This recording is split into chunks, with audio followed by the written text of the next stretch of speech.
በስመ አብ ወወልድ ወመንፈስ ቅዱስ አሃዱ አምላክ አሜን። እናማት በስመ አብ ወወልድ ወመንፈስ ቅዱስ አሃዱ አምላክ አሜን። በስመ አብ ወወልድ ወመንፈስ ቅዱስ አሃዱ አምላክ አሜን። ከዚህ በኋላ የአይሁድ በዓል ነበረ። ኢየሱስም ወደ ኢየሩሳሌም ወጣ።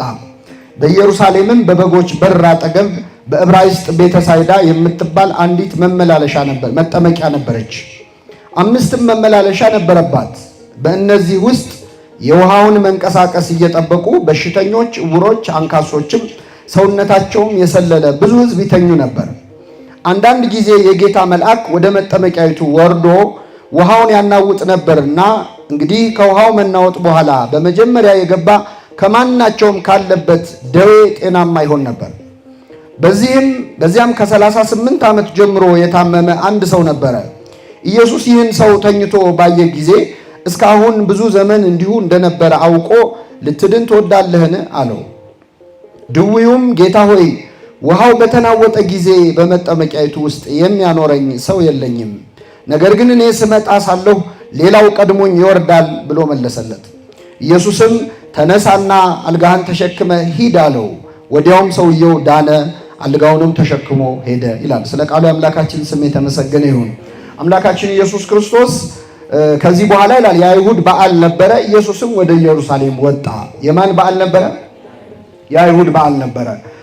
እንግዲህ የአይሁድ በዓል የተባለው የፋሲካ በዓል ነው።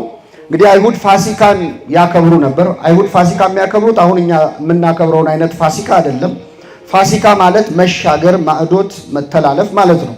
ስለዚህ እስራኤላውያን ከግብፅ ባርነት ነፃ የወጡበትን ቀን በየዓመቱ እንዲያከብሩ እግዚአብሔር አዟቸው ነበር። ኦሪት ዘጸአት ምዕራፍ 12 እና ምዕራፍ 14 ላይ ታነቡታላችሁ። የበግ ደም አፍሰው በሩን፣ መቃኑን፣ ጉበኑን ቀብተው ሰውተው ያንን በልተው ከግብፅ ባርነት እግዚአብሔር ነፃ አወጣቸው። ካወጣቸው በኋላ ያንን ቀን በየዓመቱ ያከብሩት ነበር። ምን እያሉ? ፋሲካ እያሉ መሻገር፣ ከግብፅ መከራ ወደ ነፃነት የተሻገርንበት ዕለት እያሉ በየዓመቱ ያከብሩ ነበር። አምላካችን ኢየሱስ ክርስቶስ እዚህች ምድር ላይ ሰው ሆኖ በተገለጠበት ጊዜ ከሕፃንነቱ ጀምሮ ሕግ ጠባያዊም ሕግ መጽሐፋዊም ጠበቀ ይላል። የተፈጥሮን ሕግ ጠብቋል። የተፈጥሮ ሕግ ማለት 9 ወር ተጸንሶ እንደ ማንኛውም ሕፃን 9 ወር ሙሉ በጽንስ ቆይቶ ከዛ መወለድ፣ ቀስ በቀስ ማደግ፣ ሁሉን ነገር ፈጽሟል ክርስቶስ። ይህ ሕግ ጠባያዊ ይባላል፣ የተፈጥሮ ሕግ ማለት።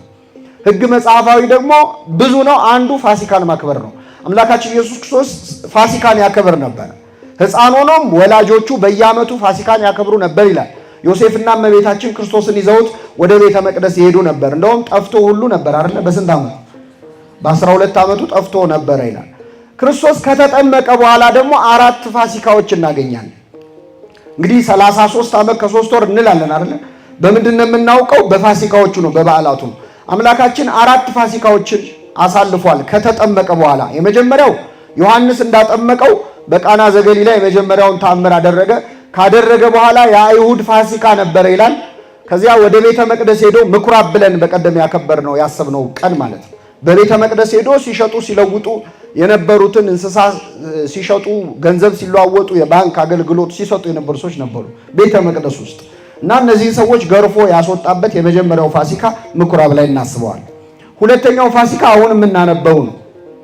ሁለተኛው በዓል የሚባለው ይህንን በሽተኛ የፈወሰበት ለበዓል መጥቶ ወደ ኢየሩሳሌም ወጣ ይላል። ልክ በሩን እንደገባ መጀመሪያ የምታገኘው መግቢያ ነው የቤተ ሳይዳ መጠመቂያ። ስለዚህ የአንበሳ በር የሚባል በር አላቸው። ብዙ ጌቶች አሉት ኢየሩሳሌም። በአንበሳ በር ገብቶ በበጎች በር ገብቶ መጀመሪያ የሚያገኘው መጠመቂያ ውስጥ ገብቶ ተአምር ያደረገበት እና ይህን በሽተኛ የፈወሰበት ነው። ስንተኛው ፋሲካ? 3ኛው ፋሲካ 5000 ሕዝብን አሳና እንጀራ አበርክቶ ያበላበት ነው። 4ኛው ፋሲካ የተሰቀለበት ነው። ስለዚህ 4 ፋሲካዎችን አድርጓል። ከነዚህ ሁለተኛው ላይ እድሜው 32 ዓመት በሆነው ጊዜ አምላካችን ኢየሱስ ክርስቶስ ለበዓል ወደ ኢየሩሳሌም ወጣ። ለበዓል ሲመጣ ወዴት ነው ሄደው? ወደ ቤተ ሳይዳ ወደ ተባለች የመጠመቂያ ስፍራ ይላል። አምላካችን እንግዲህ በሁሉ ነገሩ የሚያስተምር ነው። የክርስቶስ ሕይወቱ በሙሉ ትምህርት ነው። ቃሉ ንግግሩ ብቻ አይደለም። በስራውና በቃሉ ብርቱ ነቢይ ይባላል ክርስቶስ። የኤማውስ መንገደኞች እንደገለጹት መስበክ ብቻ አይደለም፣ የሚሰብከው ብቻ ሳይሆን የሚኖረውም ራሱ ስብከት ነው። አምላካችን በበዓል የት መሄድ እንዳለብን ነው ያስተማረን። እዚህ ላይ ልብ አድርጎ ወደ ኢየሩሳሌም መጣ። ለበዓል ለኢየሩሳሌም በዓል ነው የመጣው። ግን የሄደው ወዴት ነው? ወደ ቤተ መንግስት ነው አይደለም። ወደ ባለጸጎች ቤት ነው። ወዴት ነው ሄደው? ወደ ጠበል ስፍራ። እስቲ በዓል ለማክበር ወደ መናፈሻዎች እንሄዳለን። አሁን ደግሞ ብዙ መናፈሻ በዝቷል። ብዙ ሰው ልጆቹን ቤተሰቦቹን ይዞ ጥሩ ምግብ መጠጥ ያለበት እንደው የምንሄድበት እስክናጣ ድረስ የምንዝናናበት ቀን ነው በዓል። የበዓል ቀን ሆስፒታል መሄድ የሚያስብ ሰው አለ? የበዓል ቀን የታመሙ ሰዎች፣ ጠበል ቦታ ላይ ያሉ ሰዎች። በነገራችን ላይ ከመታመም በላይ የበዓል ቀን ሲሆን ለህመምተኞቹ በጣም ሆድ የሚያስብስ ቀን ነው። ምክንያቱም በዛ በዓል ብዙ ትዝታ አላቸው። ከልጅነት ጀምሮ ብዙ ነገር ያዩበት ዓመት በዓል ነው። በደረሰ ቁጥር ይከፋሉ። ይህንን ሰው አይረዳም። ብዙ ጊዜ ይህንን የማድረግ ዝንባሌ የለንም። የሚያደርጉ ሰዎች ደግሞ አሉ። በእውነት ትልቅ ዋጋ የሚያሰጥ ነገር ነው። ክርስቶስ በበዓል ወደ ጠበል ቦታ ሄደ። የአይሁድ በዓል ነበረ፣ ወደ ኢየሩሳሌም ወጣ ይላል። ሌላው የማን በዓል ነው የሚለው? መልሱ እንጂ። የአይሁድ በዓል። በዓሉ የማን በዓል ነው? የእግዚአብሔር በዓል ነው። ኦሪት ዘጸአት ላይ ስትመለስና ስታነበው የእግዚአብሔር ፋሲካ ነው የሚለው መጽሐፍ ቅዱስ። የማን ፋሲካ? የዮሐንስ ወንጌል ላይ ግን ሁሉንም በዓላት ስታዩ የአይሁድ ፋሲካ ደርሶ ነበር፣ የአይሁድ በዓል ደርሶ ነበር ነው የሚለው። እግዚአብሔር ከሕዝቡ ጋር እንደተጣላ እየገለጸ ነው ያለው። በዓልነቱ የእግዚአብሔር በዓል ነበር፣ በዓለ እግዚአብሔር ነበረ። ግን የአይሁድ በዓል ተብሏል። ለምን? አይሁድ እግዚአብሔርን ደስ የሚያሰኝ ነገር አይሰሩበትማ። አሁን በዓል ሲመጣ እግዚአብሔር በሁለት አይን ነው የሚያየው። የምናከብርበትን አከባበር ያይና ወይ የእሱ በዓል ነው አለዚያ የኛ በዓል ነው። ገብቷችኋል አይደል? የእግዚአብሔርን በዓል በእኛ ስም ከመጠራት ይሰውረን። በሆነ በጣም ከባድ ነው። አንዳንድ በዓል አሁን ለእኛ ነው ለእግዚአብሔር ነው የሚያሰኝ በዓል የለም። አንድ ሰው በቃ እንደው ካለ ልክ ሲበላ ከጠዋት ጀምሮ ከተፈሰከበት ከእኩለ ሌሊት ጀምሮ፣ ያው እኛ የጾም ሰዓት ነው እንጂ ማንጠነቅቀው የፍስክ ሰዓት ታውቃላችሁ፣ ስትሪክት ነው። ሰዓት አይቶ ነው ሰው የሚበላው አይደለ? ሰዓት አይቶ አይጾምም እንጂ ልክ ሲፈታ ጀምሮ ቀኑን ሙሉ መጀመሪያ ሆዱን እንዲያለሰልስ የሆነ ነገር፣ ከዛ ሌላ ነገር፣ ከዛ የሚጠጣውን። አሁን ይሄ በዓል የእግዚአብሔር በዓል ነው የሰውየው በዓል? የሰውየው ለራሱ ነው እያከበረ የእግዚአብሔር በዓል። አንዳንዴ እግዚአብሔር ከኛ ጋር ሲጣላ እንደውም ምን ይላል መሰላችሁ? ትንቢተ አሞጽ ላይ በዓላችሁን ጠልቼዋለሁ፣ ዓመት በዓላችሁንም ተጸይፌዋለሁ። በዓሉ እኮ የእግዚአብሔር በዓል ነው፣ ግን ዓመት በዓላችሁን ተጸይፌዋለሁ። ኧረ በጣም የሚከብድ ሌላ ቃል ደግሞ እዛው ላይ አለ። የዝማሬን ጩኸት ከኔ ያርቅልኝ ይላል። አትጩህብኝ፣ አትዘምርልኝ፣ የዕጣናችሁ ሽታ ያስጸይፈኛል፣ ከኔ ያርቁልኝ። ዓመት በዓላችሁን ተጸይፌዋለሁ። ድሃ እየበደላችሁ ድሆችን ዞር ብላችሁ እያላያችሁ ግፍ እየሰራችሁ በዓል ብታከብሩልኝ ምን ያደርጋል? ዓመት በዓላችሁን ተጸይፌዋለሁ። ጾምንም ሲጸየፍ እናገኘዋለን። እግዚአብሔር በእውኑ ነው የመረጥኩት ጾም ይህ ነውን ይላል። ቅን እንድትፈርዱ አልነበረም ምን ይላል? ይህም ብለን ግን ጾሙን እናቅሙ ማለት አይደለም። ስህተት በስህተት ይታረማል? አይታረም። ጾሙን ትተን ኃጢአቱን ማቆም ነው። እና አምላካችን ኢየሱስ ክርስቶስ የአይሁድ በዓል ነበር በተሰኘው በዚህ በዓል ወደዚህ የጠበል ስፍራ መጣ። በኢየሩሳሌም በበጎች በር አጠገብ ይላል። በምኖች በር? በጎች የሚገቡበት በር ነበር፣ ሰውም ይገባበታል። ግን የበጎች በር የተባለው ምን መሰላችሁ? እንግዲህ ዋና ኢየሩሳሌም ትልቁ ስራዋ የቤተ መቅደስ አገልግሎት መስጠት ነው። በዚያን ጊዜ ልዩ ልዩ መስዋዕት ለእግዚአብሔር ይቀርብ ነበር። እግዚአብሔር በበግ በፍየል በበሬ በላም ደም የሕዝቡን ኃጢአት ይቅር ይል ነበር፣ ያስተሰርይ ነበር። ግን በጉ ዝም ብሎ ማንኛውም በግ አይደለም መጥቶ የሚሰዋው። በግ መሆኑ ብቻ በቂ አይደለም። አንደኛ ራሱ የሰጠው እግዚአብሔር ዝርዝር ሕግ አለ። የአንድ ዓመት የሆነ በግ ይሁን ወንድ ይሁን የአንድ ዓመት የሞላው ይሁን ቀንዱ ያልከረከረ በጎች እድሜያቸው እየጨመረ ሲመጣ ቀንዳቸው ምን እያለ ይመጣል? የሚከረክር ነገር ይመጣል። ስለዚህ ቀንዱ ያልከረከረ፣ ጥፍሩ ያልዘረዘረ፣ ፀጉሩ ያላረረ ንጹህ በግ አቅርቡልኝ ብሏል። ስለዚህ የበጎች በር ላይ ሰው ሁሉ ለመስዋዕት የሚሆነውን በግ ያመጣና የተመደቡ ሌዋውያን ቆመው በጉን ይመረምራሉ። እውነት ይሄ መስዋዕት ለመሆን የሚበቃ በግ ነው ወይ የሚለውም ማለት ነው። አጣርተው ይሆናል ካሉ ያስገቡታል። በምኖች በር? በበጎች በር በኩል የተባለው ያ ነው። በዛ በበጎች በር በኩል አጠገብ ቤተሳይዳ የምትባል መጠመቂያ ነበረች፣ የጠበል ስፍራ ነበረች። ቤት ሂዝዳ ይሉታል እስራኤላውያኑ። ቤተሳይዳ በእኛ ቤተሳይል ቤተ ምሕረት የይቅርታ ቤት ማለት ነው። በዛ መጠመቂያ 5 መመላለሻ ነበረበት ይላል። 5 መመላለሻ ማለት ምንድነው? 5 ደረጃዎች ነበሩ። በዚህም በዛም በኩል ብትመጣ የምትወርድባቸው፣ ውሃው ያለው ጉድጓድ ላይ ነው፣ መሃል ላይ ነው። በዙሪያው ግን ያሉ 5 ደረጃዎች ነበሩ። በሽተኞች የሚተኙ ደረጃው ላይ ነበረ። እንግዲህ ምን አይነት የማይመች ቦታ እንደሆነ እንድትረዱ ነው። ነው ሰው እንቅልፍ መተኛ ቢያጣ ደረጃ ላይ መተኛት ያመቻል? አያመችም። በሁለት ምክንያት፣ አንደኛ ደረጃ ስለሆነ ቦታው ፊዚካሊ አይመችም፣ ይቆረቁራል፣ ያማል። ሁለተኛ ደረጃ ዋና ስራው የሰው ምን ማድረጊያ። ስለዚህ አንተ ተኝተህ ሰው ይወጣል ይወርድብሃል። እና በደረጃ ላይ ተኝተው ይጠባበቁ ነበር ጠበል ሊጠመቁ። እንግዲህ አሁን ያለንበት ቦታ ቤተክርስቲያኑ የጠበል ስፍራ ነው። ራሱን የቻለ መጠመቂያ ቦታ አለው፣ መጠበቂያ አለው። ቤተሳይዳ ግን በሽተኛ ተዘርቶ የሚጠባበቅባት በጣም ለአይን የሚከብድ አይነት ቦታ ነበር። በእነዚህ ውስጥ የውሃውን መንቀሳቀስ እየጠበቁ በሽተኞችና ዕውሮች አንካሶችም ሰውነታቸውም የሰለለ ብዙ ሕዝብ ይተኙ ነበር። አንዳንድ ጊዜ የጌታ መልአክ ወደ መጠመቂያይቱ ወርዶ ውሃውን ያናውጥ ነበረና እንግዲህ ከውሃው መናወጥ በኋላ በመጀመሪያ የገባ ካለበት ደዌ ጤናማ ይሆን ነበር ይላል። ይሄ በጣም አሳዛኝ ነገር ነው። እንግዲህ ብሉይ ኪዳን እግዚአብሔር ከሕዝቡ ጋር በጣም የተራራቀበት ዘመን ስለነበረ የተጠመቀ ሁሉ አይድንም። ውሃ ውስጥ የገባ ሁሉ አሁን ጠበል ዛሬ ወረፋ ጠብቀ በደረሰ ሰዓት ትጠመቃለህ፣ እግዚአብሔር ከፈቀደ ትፈወሳለህ። ወይስ ቀድሞ የገባ ነው የሚፈወሰው? መልሱልኝ። እንዳመጣጣችን ነው የሚፈወሰው? ቢሆን ተደባድበን ነበር አይደል? እንኳን እንደዛም ሆኖ እንዲሁም ስራ አለብኝ ምናምን ብሎ ሰው እንዴት እንደሚጋፋ እናውቀዋለን። እና ጠበሉን ቀድሞ የተጠመቀ ሰው የሚፈወስበት ዘመን ላይ አይደለንም አሁን ያለ ነው። ያ ዘመን ግን እግዚአብሔር ከሕዝቡ ጋር የተጣላበት ዘመን ስለነበር አንደኛ ሁልጊዜም ብትገባ አትፈወስም፣ እዛው ውሃ ውስጥ ብትዘፈዘፍም አትፈወስም። መቼ ነው የምትፈወሰው? አንዳንድ ጊዜ የጌታ መልአክ ይወርድ ነበረ። በቤተክርስቲያናችን ሊቃውንት ትምህርት ይህ መልአክ ቅዱስ ሩፋኤል ነው። ሩፋኤል ማለት እግዚአብሔር ፈዋሽ ነው ማለት ነው። እና መልአኩ ቅዱስ ሩፋኤል ከእግዚአብሔር ተልኮ ይመጣና ይወርዳል፣ ውሃውን ያናውጸዋል። የሚወርድበት ዓላማ ውሃውን ለመባረክ ነው። ውሃው ውሃ ነው፣ ግን መልአኩ ሲባርከው ምን ይሆናል? ጠበል ይሆናል። አንዳንድ ሰው ጠበል ውሃ ነው ብሎ እንደው ትልቅ ሚስጥር ያወጣ የሚመስለው ሰው ውሃ እኮ ነው ይላል። ጋዝ ነው እንዴ ብለናል እኛ፣ ዘይት ነው ብለናል። ውሃማ ውሃ ነው፣ ግን የማን ስም ስለተጠራብን ነው የሚሰራው? የእግዚአብሔር። ንዕማን እኮ ብሏል፣ ተጠመቅ ዮርዳኖስ ወርደ 7 ጊዜ ብቅ ጥልቅ በል ሲለው ለውሃ ምን አለኝ ቃ ይላሉ ሊቃውንት። ለውሃ እኔ አገሬ ምን የመሳሰሉ ወንዞች አሉ አይደል እንዴ? ሰዋኛ አይደል እንዴ? አቡናና ፋርፋ የሚባሉ ወንዞች አሉ። ትቀልድብኛለህ እንዴ? እኔ ወይ የሚቀባ ነገር ትቀባኛለህ ወይ የሚጠጣ ትሰጠኛለህ ብዬ ነው። ለመጠመቅማ ውሃ ባገሬ ሞልቷል አለ።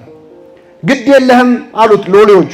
ግድ የለም ይሄ ሰውዬ ያለው ነገር እውነት ይሁን ውሸት ይሁን እንግዲህ መጽሐፈ ነገሥት ላይ ነው የተጻፈው። ግባና 7 ብቅ ጥልቅ በል፣ ካልዳንክ የዛን ጊዜ ይህን ሰውዬ እንገለዋለን አሉ። እሺ ብሎ ገባና 7 ጊዜ ብቅ ጥልቅ አለ። ሲወጣ በሰባተኛው ለምጹ ረግፎ አዲስ የተወለደ ሕፃን ሆነ። እግዚአብሔር ማድረግ ይችላል አይችልም? ግን ገብቶ የወጣው ምን ላይ ነው? ውሃ ላይ ነው። እግዚአብሔር እንግዲህ እግዚአብሔር እጁን ሲያሳርፍበት ሁሉ ነገር ይቀየራል። ወደ ቤተክርስቲያን ውሃ ሲገባ ምን ይሆናል? አፈር ሲገባ ምን ይሆናል? እኛ ስንገባ እሱ ላይ ነው ችግሩ አይደለ? ስንገባም ስንወጣም አንድ አይነት። ቅዱስ ዮሐንስ አፈወርቅ ሚላል ወደ ኖህ መርከብ ቤተክርስቲያን በኖህ መርከብ ትመሰላለች ይልና ወደ ኖህ መርከብ ጅብ ሆኖ የገባ ሲወጣም ምንድን ነው? ጅብ ነው። ተኩላ ሆኖ የገባ ተኩላ ነው። ወደ ቤተክርስቲያን ግን ጅብ ሆነው ገብተው በግ ሆነው የሚወጡ ሰዎች አሉ። ሆዳም ሆኖ ገብቶ ጾመኛ ሆኖ የሚወጣ ሰው የለም። ሲገባም ጅብ ሲወጣም ጅብ ከሆነ ግን እግዚአብሔር በቸርነቱ ይማረን። ስለዚህ ውሃውን መልአከ እግዚአብሔር መጥቶ ያናውፀው ነበር። ለቀድሶተ ማያት ነው የሚወርደው። ውሃውን ለመባረክ ይወርድ ነበር። ቀድሞ የገባ ሰው በዚያ ስፍራ ቀድሞ የገባ ሰው ይፈወስ ነበር። አምላካችን ኢየሱስ ክርስቶስ ወደዚህ ቀረበ። እንግዲህ መላእክት አንዱ እግዚአብሔር ከሚያሰራቸው ብዙ ነገር አንዱ ውሃን መባረክ መቀደስ ነው። መላእክት ለኛ ከበሽታ መዳን ትልልቅ ተአምራት የማድረግ ጸጋ አላቸው። መጽሐፈ ኢዮብ ምዕራፍ 33 ላይ እንዲህ ይላል። ከሺህ አንድ ሆኖ አንድ በሽተኛ ሰውን በተመለከተ ነው ጻድቁ ኢዮብ የሚናገረው። ከሺህ አንድ ሆኖ የሚተረጉም መልአክ ቢገኝለት ለአንድ በሽተኛ ከሺህ አንድ ሆኖ የሚተረጉም መልአክ ቢገኝለት ይላል እየራራለት ቤዛ አግኝቻለሁና ወደ ጉድጓድ እንዳይወርድ አድነው ቢለው ያ መልአክ ወደ እግዚአብሔር ቢያማልድለት ቢጸልይለት ስጋው እንደ ሕፃን ስጋ ይለመልማል፣ ወደ ጉብዝናው ወራት ይመለሳል ይላል። እግዚአብሔር የተመሰገነ ይሁን። ቅዱሳን መላእክት ውሃን ባርከው ቀድሰው በሽተኛን መፈወስ ምን ይላል? ይችላሉ በተሰጣቸው ጸጋ። እና መልአኩ ቀድሞ በገባ ነበር። እዚህ ላይ እንደው አንዳንድ ነገሮችን እግዚአብሔር ያስቀመጠልን ትምህርቶች አሉ። የመጀመሪያው ነገር አምላካችን ኢየሱስ ክርስቶስ ያ ዘመን ብሉይ ኪዳን ስለሆነ ነው ቀድሞ የገባ የሚፈወስ የነበረው። ሐዲስ ኪዳንም ቢሆን ግን አሁን ዛሬ የተጠመቀው ሁሉ አይፈወስም። የተጠመቀ ሁሉ አይፈወስም። ስለ ፈውስ ያለንን አስተሳሰብ እንድናስተካክል እዚህ ውስጥ በጣም ትልቅ ትምህርት አስቀምጦልናል። አምላካችን ኢየሱስ ክርስቶስ ወደዚህ መጠመቂያ ስፍራ መጣ። ሲመጣ በጣም ብዙ በሽተኞች አሉ። የሚበዙት አይነ ስውራን፣ እጃቸው የሰለለ፣ መራመድ የማይችሉ ናቸው። ለምንድን ነው አካል የጎደለው ሰው የበዛው? ቀድሞ ዘሎ መግባት ወደ ውሃው የማይችሉት ናቸው የበዙት። ውሃው ቀድሞ በገባ የሚፈውስ አይነት ስለነበረ አምላካችን መጣ። ስንት በሽተኛ ፈወሰ? መልሱልኝ። አንድ በሽተኛ ወይስ አጠቃላይ እዛ ያሉትን በቃ እኔ መጥቻለሁ ከዚህ በኋላ ጠበል አያስፈልግም በሉ ተነሱ ብሏል? አላለም። ለምን አንድ በሽተኛ ፈወሰ? ጨክኖባቸው ነው በሌሎቹ አይደለም። አንደኛ ስጋቸውን አልፈወሰውም እንጂ ነፍሳቸውን ፈውሷል። ቤተክርስቲያናችን ምን ትላለች? እስኪ በሉ ህሙማነ ነፍስን በትምህርት ህሙማነ ስጋን በተአምራት። እግዚአብሔር ፈውሱ ሁለት አይነት ነው። በሽታም ሁለት አይነት ነው። የስጋ በሽታና የምን በሽታ? የነፍስ በሽታ የሚፈወሰው በተአምር አይደለም። በምንድን ነው? በትምህርት ነው። ስለዚህ አንዱም በሽተኛ ሲፈውሰው ክርስቶስ እዛ ቦታ ላይ የተቀመጡት ሰዎች ደግሞ ያንን ተአምር በማየታቸው በክርስቶስ በማመናቸው በነፍሳቸው ተፈውሰዋል። ቤተክርስቲያን ቅድሚያ የምትሰጠው ከስጋ ፈውስ ይልቅ ለየትኛው? ለነፍስ ፈውስ። ለዚህ ነው አሁን ፈውስ ብዙ የማይጋነነው። እኛ ቤተክርስቲያን ልብ ብላችሁ ከሆነ ምስክርነት ሲነገር መቼ ነው የሚነገረው? ልዩ የፈውስ መርሃ ግብር ወይም የምስክርነት መርሃ ግብር ተገኝታችሁ ታውቃላችሁ? እንደዛ የሚያደርግ ሰው ካለ በእውነት ክርስትናን አልተረዳውም። አንደኛ እግዚአብሔር በፕሮግራም አይፈውስም። አሁን ማለት እግዚአብሔር ከፈለገ ይፈውሳል፣ ከፈለገ አይፈውስም። ፈዋሽ ማን ነው? የእግዚአብሔር የሥራ ጊዜ አለው የለውም? ዘወትር አርብ ከ12 ሰዓት ከ45 እስከ 1 ሰዓት ከ20 ይፈውሳል እግዚአብሔር። እንደዚህ አይነት ክርስትና የለም። እንዲህ አይነት ለሁሉ ፈውስን ቃል የሚገባ በፈለክ ጊዜ እንደዚህ አትል። ከፈለገ ይፈውሳል፣ ካልፈለገ ምን አይልህ? አይፈውስም። ብትፈወስም ባትፈወስም ግን እግዚአብሔር ምንድን ነው? ፈዋሽ ነው። ሁሉን ማድረግ የሚችል። ለአንዳንድ ሰው በሽታው ቢጠቅመውስ? ከአንዳንድ ፈውስ እኮ መታመም ሊበልጥ ይችላል። ታውቃላችሁ? ከጤናው በላይ ህመሙ የሚጠቅመው ሰው አለ። ወያመጽ ደዌ በእንተ ጤና ለነፍስ። ቅዱስ ዮሐንስ አፈወርቅ በተግሳጹ ስለ ነፍስ ጤና በሉ እስኪ። በስጋ ላይ በሽታን ያመጣል። ስለማን ጤና? ስለ ነፍስ ጤና። በመታመሙ እግዚአብሔርን ያወቀ ሰው አለ። ብዙ የተጠቀመበት ሰው አለ። ስለዚህ ያ ሰው መታመሙ ይጠቅመው ከሆነ አይፈውሰውም። የመጣ ሁሉ ይድናል፣ የመጣ ሁሉ ይፈወሳል። የቤተክርስቲያን ትምህርት አለ። ብዙ አይነት በሽተኞች አሉ። ቅዱሳኑ ህመም ነበረባቸው። ደዌ ዘንጽ፣ ደዌ ዘሴት የሚባል የንጽህና በሽታ አለ። ከቅድስና የሚመጣ በሽታ አለ። ለምሳሌ ቅዱስ ጳውሎስ ራስ ፍልጠት ነበረ። ራሱን ያሟል፣ ጎኑን በጣም ይወጋው ነበረ። ደጋግሞ ጸለይኩ ይላል። ስለዚህ ጉዳይ እንዲርቅልኝ እባክህ ብዬ ጸለይኩ። ይገርማል። ጳውሎስ ሆድ ቁርጠትና ራስ ምታት እንዴት ያሟል? ጳውሎስም ባለፈውም አንስተነዋል። ጳውሎስ በጨርቁ ምን ይል ነበር? ይፈውስ ነበር። ግን እሱን ግን ምን ይለዋል? ያሟል። ጨርቁን እየነካው ነው፣ እየለበሰው ነው። ግን አያድነውም። እግዚአብሔር ከፈለገ እንደዛ ነው። አንደኛ ፍጡር መሆኑንም እንዲረዳ ነው። ምን አለ ራሱ ሲናገር? በመገለጥ ብዛት እንዳልታበይ ይላል። በምን ብዛት? በእኔም እግዚአብሔር በእኔ አድሮ የሚያደርገውን ተአምር አይቼ እንዳልታበይ፣ ጨርቄ እኮ ያድናል እንኳን እኔ እንዳልን በሽታ መጣብኝ። የሥጋዬ መውጊያ የሰይጣን መልእክተኛ ተሰጠኝ። ይህ ነገር እንዲልቅልኝ መላልሼ ጸለይኩ፣ ለመንኩት። እግዚአብሔር ግን አለኝ ኃይሌ በድካምህ ይገለጣል አለኝ። በሉ እስኪ ኃይሌ በምንህ? በድካምህ። ጸጋዬ ይበቃል አለኝ። ስለዚህ ተውኩት። አንዳንዴ እግዚአብሔር ለጸጋ የሚያመጣው በሽታ አለ። በጸጋ የተጠቀመ ኢዮብ የመጣለት በሽታ የዋጋ በሽታ ነበር። ኢዮብ ባይታመም የት እናውቀዋለን እኛ? አንድ ባለጠጋ ነበረ፣ ኖሮ ሞተ ነበር የህይወት ታሪኩ። ያ ደዌ ግን ስለወረደበት ነፍሱን አጠበው። ጸሎት የማያውቁ ሰዎች በበሽታ ምክንያት ጸሎት አውቀዋል። ቤተ ክርስቲያን መሳለም የማይፈልጉ ሰዎች በበሽታ ምክንያት ጠበል ቀጂ ሆነዋል። ቆመው አስተባባሪ፣ በዚህ ጋር ትሄጂ በዚህ ጋር ትሄድ የሚሉ ማለት ነው፣ አገልጋዮች ሆነዋል። ለእነዚህ ሰዎች መታመማቸው ጎዳቸው? ጠቀማቸው? ስለዚህ እግዚአብሔር ጤናን ራሱ ለጥቅም እና ሁሉም ይፈወሳል የሚል ትምህርት በቤተክርስቲያናችን የለም። እግዚአብሔርም ለሁሉም ፈውስ ቃል አይገባም።